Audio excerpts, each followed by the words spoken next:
Hi guys, நம்ம இன்றைக்கி என்ன பார்க்க போகிறோம்னா முருங்கைக்காய். இந்த மரத்தில் மட்டும்தாங்க முருங்கைக்காய், முருங்கைப்பூ, முருங்கை இலை மரமே ஒரு மருத்துவ குணங்கள் கொண்டது தான் இந்த முருங்கைக்காய். இந்த முருங்கைக்காயை பற்றி அதனோட நன்மைகள், ஆண்களுக்கு என்ன, பெண்களுக்கு என்ன, அது எப்படி சாப்பிட்ணும், எந்த நேரத்தில் சாப்பிட்ணும், அதெல்லாம் பார்க்கலாம். மறக்காமல் வீடியோவை லைக் பண்ணிவிட்டு சப்ஸ்கிரைப் பண்ணி வச்சுக்கோங்க. அடுத்து என்ன வீடியோ போடலான்னு கமெண்ட் பண்ணுங்கள்.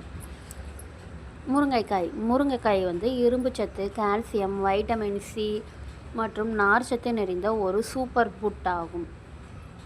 இந்த முருங்கைக்காயில் நோய் எதிர்ப்பு சக்தியை அதிகரிக்கும், எலும்புகளை நல்லா வலுப்படுத்தும், செரிமானத்தை மேம்படுத்தும், இரத்த அழுத்தத்தை கட்டுப்பாட்டத்தில் வைக்கும், ஆரோக்கியமான நன்மைகளை வழங்குகிறது. இந்த முருங்கைக்காய் ஆண்களின் பாலியல் ஆரோக்கியத்தை மேம்படுத்தவும், பெண்களுக்கு இரத்த சோகையை நீக்கவும் பயன்படுகிறது. இந்த முருங்கைக்காயின் முக்கிய ஆரோக்கிய நன்மைகள் வாங்க பார்க்கலாம்.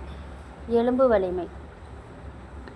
வலிமை அதிகம் கால்சியம், பாஸ்பரஸ் மற்றும் மெக்னீசியம் இருப்பதால் எலும்பு மற்றும் பற்களை வலுப்படுத்துகிறது. முருங்கைக்காய் நோய் எதிர்ப்பு சக்தி, வைட்டமின் சி மற்றும் ஆன்டி ஆக்சிடென்ட் நோய் தொற்றுகளை தடுத்து நோய் எதிர்ப்பு சக்தியை அதிகரிக்கிறது. முருங்கைக்காய் இரத்த அழுத்தம் மற்றும் இதயம், இதில் உள்ள பொட்டாசியம் மற்றும் குர்டிசின் தமனிகளில் இரத்த ஓட்டத்தை சீராக்கி உயர் இரத்த அழுத்தத்தை குறைக்க உதவுகிறது. பாலியல் ஆரோக்கியம், முருங்கைக்காய் பாலுணர்வும் தூண்டும் பண்புகளை கொண்டுள்ளது மற்றும் ஆண்களின் நரம்பு தளர்ச்சியை நீக்கி பாலியல் ஆற்றலை அதிகரிக்கிறது.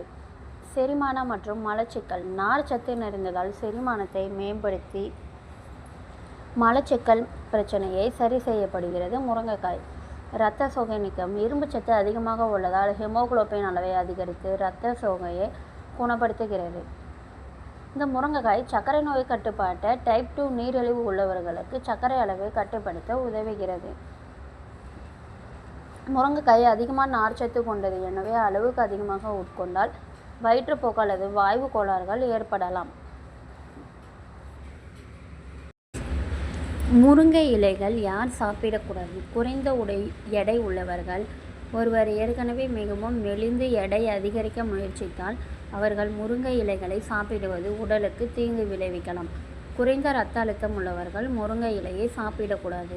பலவீனமான செரிமான அமைப்பு, இது உடலில் எதிர்மறையான விளைவை ஏற்படுத்தும். இப்போ இந்தமாரி ஒல்லியாக இருக்கிறவங்க இதெல்லாம் சாப்பிடக்கூடாது. முருங்கைக்கீரை சாறு குடிப்பதால் அதனுடைய நன்மைகள் பார்க்கலாம் வாங்க. முருங்கைக்கீரை ஜூஸ் இரும்பு சத்து, கால்சியம் மற்றும் வைட்டமின்கள் நிறைந்த ஒரு சிறந்த ஆரோக்கியமான பானமாகும். இதில் உடல் எடை குறைப்பு,